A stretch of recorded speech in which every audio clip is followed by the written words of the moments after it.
Hello there and welcome back to some more Gran Turismo 4. Today we'll continue on with Let's Play. This is episode 79. In today's episode we'll take a look at the Chamonix rally. In the hard difficulty, for that we need a car capable of dealing with Arctic Tundra, and we have such a thing... the CZ3 Tarmac rally car. You know how... It's tarmac, you twat. Tarmac, I said tarmac. Yeah, it's tarmac rally car. We're on snow. And occasionally tarmac. Shut up, you tit. Anyways, this is of course the rally car version of the fantastic CZ3 that you saw last time. Not last time, but the last... We used it in one of the rally events, and I couldn't resist using its rallying cousin this time around because this car is awesome. Anyways, it's Chamonix, which usually is very unforgiving, so I'm going to go for the big boy turbo. Doesn't this car have a ridiculous red line? I'm not actually sure. I haven't... don't remember driving this car at all. I probably have them because I really like the way this thing looks. I think it looks absolutely phenomenal. But I really love the CZ3. I really wish that it would have been a thing that they'd actually made. Yeah, same. Because I mean, I appreciate obviously some bits of it went into the Colt, but it's just such a cool looking car. I mean, look at it. Those wheels are very small, actually. I've just realised that. I don't actually remember if this car was in GT Concept or not. Yeah, it was. It was. Oh, the rally version was? Yeah. I actually didn't remember the fact that that was in there. I keep getting confused by my own display picture for some reason, by the way, on Discord. Because it's very light on one side and very Dakota on the other side. Good God, she's pretty. Anyways, hard rally, Chamonix. I mean, I'm also hard at this point, so that's fine. Forwards, backwards, side to side. It's 5 laps. Let's get in time. Was that a sigh, Inferno? I'm just not reacting. Oh, baby! Oh, baby. It's the battle of the Mitsubishi rally cars they never made. Also, no, it doesn't have a ridiculous red line.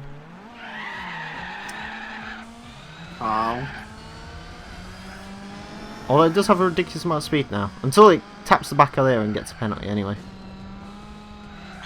I should bash you. What's up? I can't hear you. Oh! I should take a fucking plexiglass window and bash you right with it. I think we're over that now. That was last episode's topic. Yes. I admit it's not the... Listen, Ludo, right? I'll admit something to you. It's not the worst car. It's not the worst car in Clash of Goodbye. I mean, what is it then? Astra VXR. That's true. I mean, that's not a fucking car.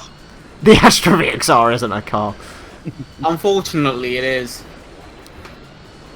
I mean, did fucking Opel? I mean, the last time Opel made actually a good sport car, it was not it was some version of the Integra, the one they used to make the DCM cars and the touring cars. Oh, I thought you were going to say the Lotus Carlton.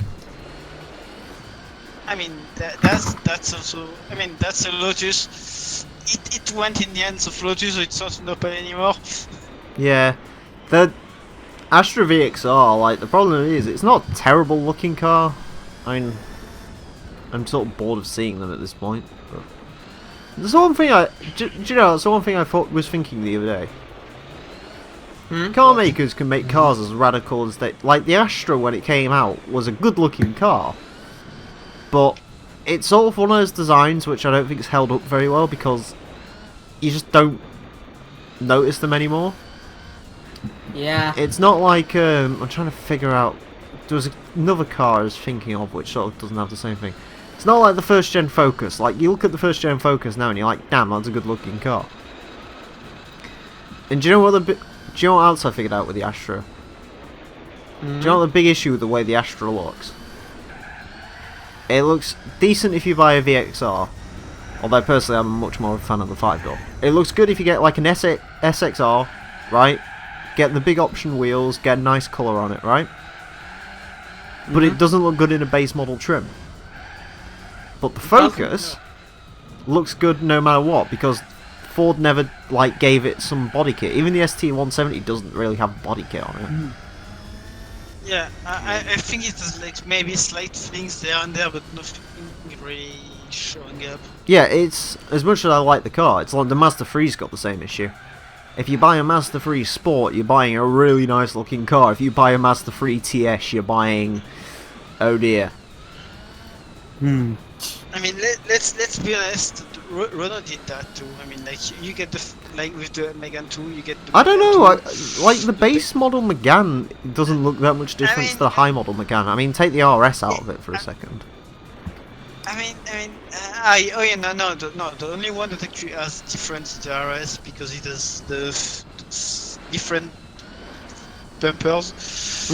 The second gen, because the second gen Megane, I'll say it quite humbly. The second gen Megane's not a terrible looking car. It's better than the first gen was. That fucking weird dull 5-door family hatch thing. The first gen is. It's better than fucking what's come it's not afterwards bad, as well. Yeah, it's not bad, but it's still. I mean, there's. Like they didn't even make something interesting for they didn't even make a fucking RS for it. I mean, actually because it didn't run the sport didn't. What, the first gen? Yeah. Well, they had the coupe, didn't they? That was the sporty one, and the Maxi as well. Yeah, but that was not one that was sold. No, I think they made a road legal Maxi. They did? Yeah, I think they did. It was like, it had, obviously it didn't have the same body kit and like the mental engine and all the rest of it, but I think they made like some 150 brake horsepower naturally aspirated coupe Maxi based thing. Also, quick thing. I mean, Inferno. with the 2 liter, I don't remember this track being this short.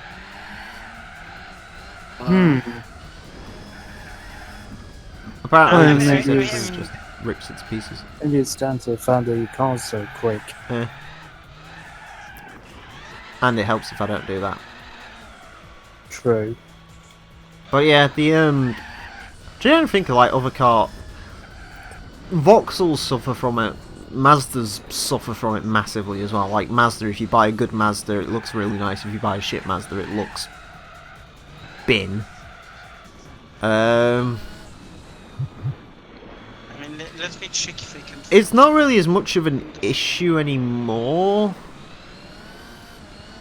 Like, because back in the day, obviously, you had cars with, like, the black plastic bumpers. That didn't fucking help. Like, no car looks good with black plastic bumpers. No car at all, ever. Oh god, don't hear about that. I saw a thing that was horrible recently. A fucking Modus, but it was red. And the thing it had those fucking front bumper where half is actually painted and half is fucking plastic. Oh god. Why? Oh, I saw something amazing in my late night auto trader searching. You know, black plastic clad bumpers. Yeah. You can I know. find them on first gen Honda CRVs.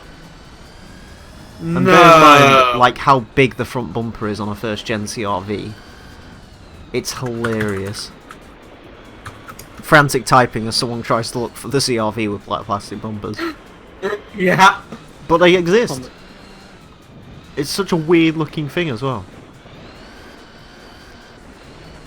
I don't actually hate the first gen CRV. You know, part of me still kind of wants to be mental and buy a Honda HRV, right? Oh, that doesn't look nice. No. Part of me still wants to be mental and buy a HRV, because I still kind of like the HRV.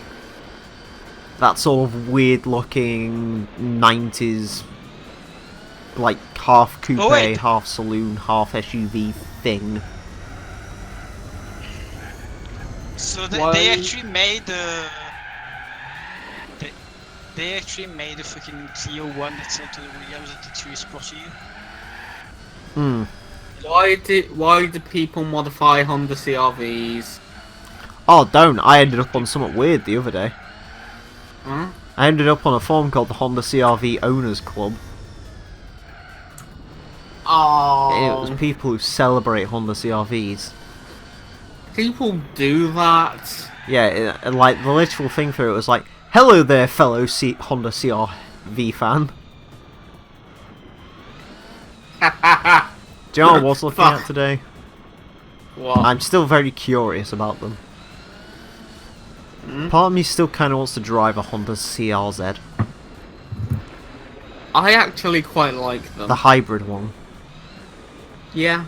I think I've said it before. I'll say it again quite happily. I think that is legitimately like the only hybrid I'd buy.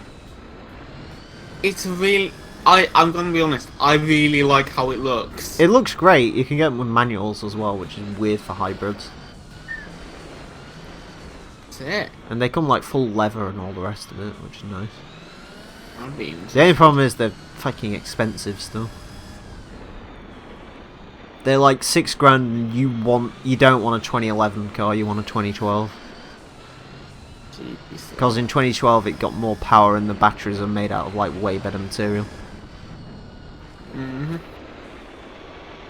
But I'm still intrigued by the CRZ because they're still kind of fun.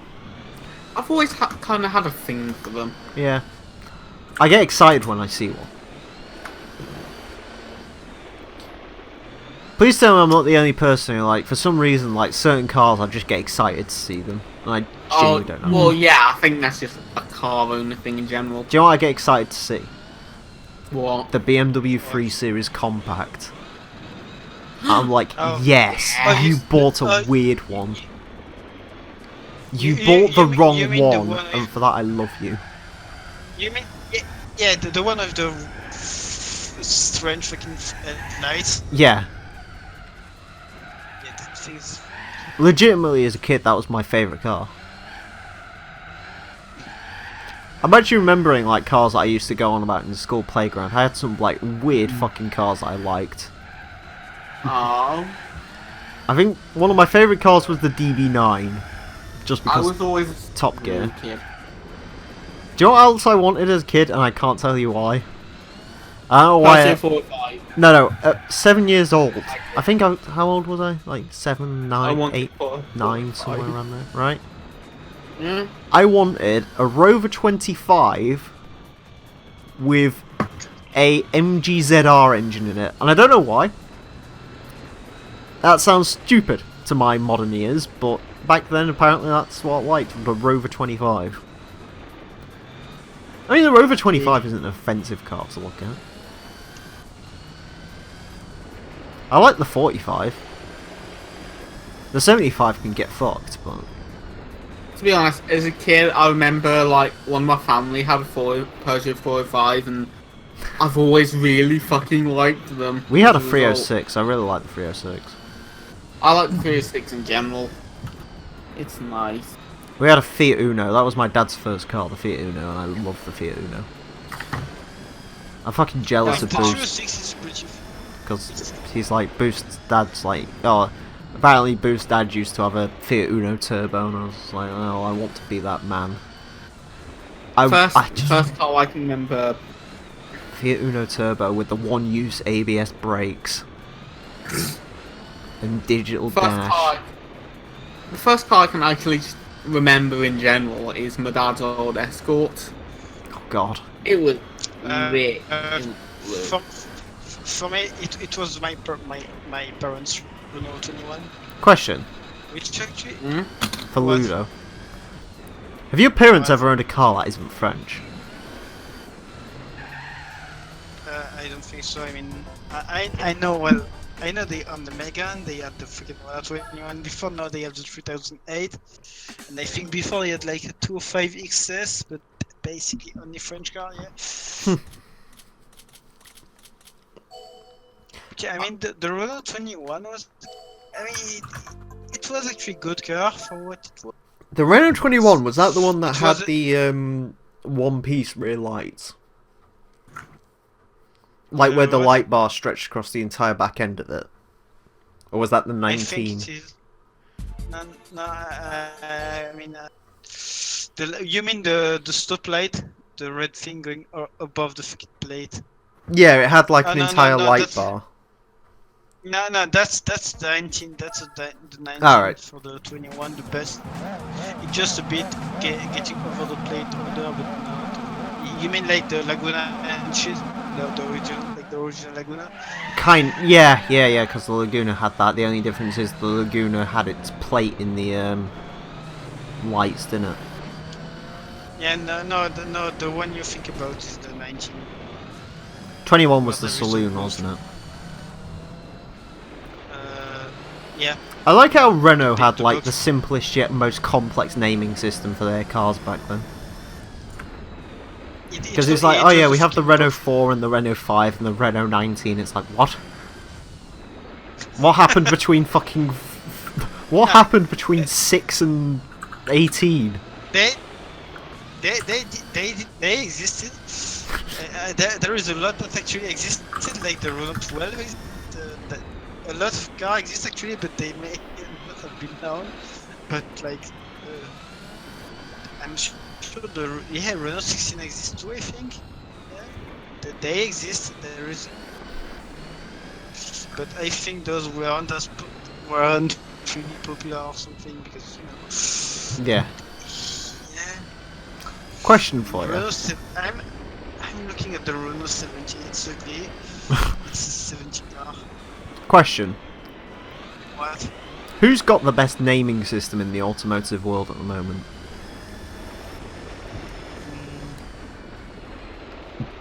I mean, I it don't depends on know. what you call it. I mean, Depends what you call BMW's the- is pretty simple. Peugeot is simple. It's like numbers. Yeah, the problem is though, Peugeot's dug themselves a hole, haven't they? What Really? What did they do? Well, because they can't go past the numbers that they've got now, can they? Why? Because the 309 already exists. Does? Yeah, the 309 was the, it was like a coupe back in the day. Google it.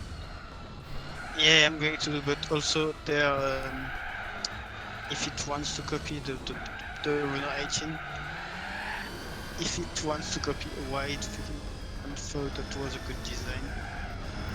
I Citroen's got wonder. So quite a you simple say- one. I mean, the DS doesn't count because it's not Citroen anymore. The Citroen works apart from one issue.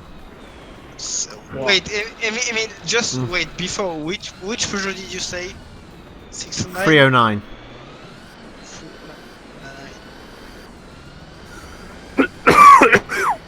Oh wait, yeah, they made that before. What? Yeah. I mean, They've sort of fucked themselves, haven't they?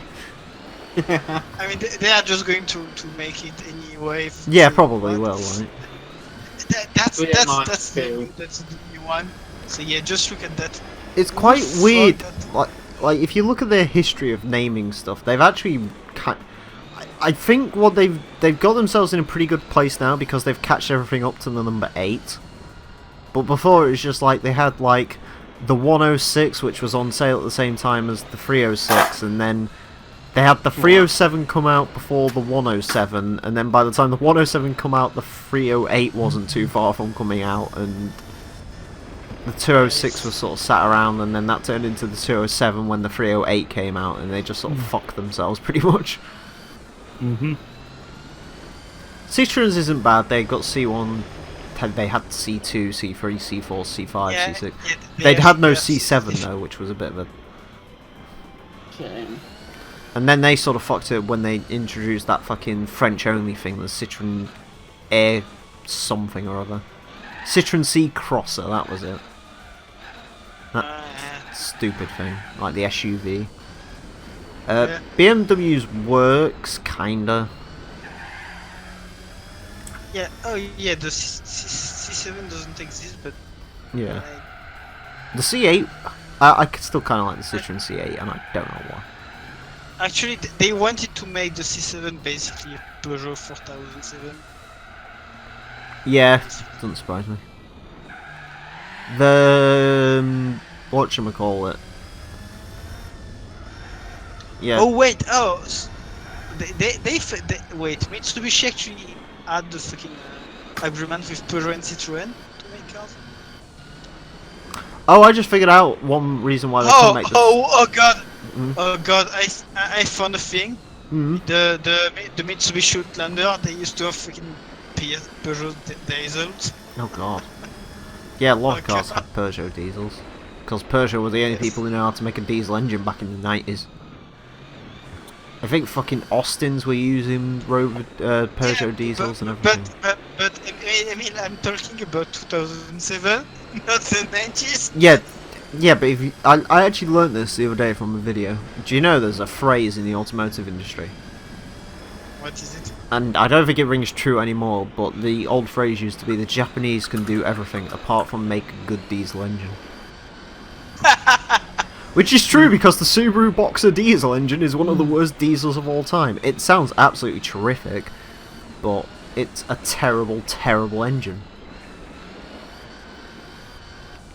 It's like the Touareg V10 diesel that I was on about earlier. Do you know, for pretty much most of the... Actually, no, sorry, that's the... You know the Ford Power Stroke diesel? Yes. They turned it from a 7.2 into a 6 litre with a turbo. I found out about them through this video, right? You know, to get to most things on that car, do you know what you have to do? No. Take the engine out of the car. Oh. Ferrari style. Because that was what you had to do. To get a Ferrari F355 service, you used to have to pull the engine out. Which cost about 30 grand to service it each and every time. Because every 5 years you'd have to pull the engine out. I wonder what happens to that Ferrari that I found on Auto Trader, which I thought was like the best thing ever. It was an F355 with 150,000 miles on the clock. And I was just like, I kind of want that. But at the same time, I really don't. It was cheap for a 355 as well.